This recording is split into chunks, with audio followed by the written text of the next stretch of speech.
Teidän kannattaa varautua siihen, että hoidot ei enää tuota toivottua tulosta.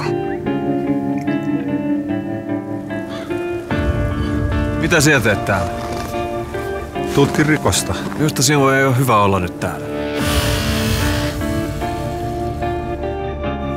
Mikä saisi sinut tekemään rikoksen? Tällainen asia varmasti on olemassa.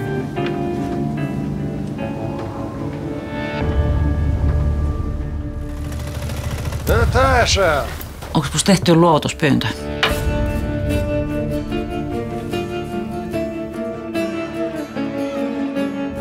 Mun oli pakko jäädä Venäjälle. Mä en valinnut sitä. Et niin? Mun pitää vaan pelata paremmin kuin se. Ei se ole peli. Sille on. Lasse Maasalo matkii mun vanhoja tapauksia. Joskus sinun pitää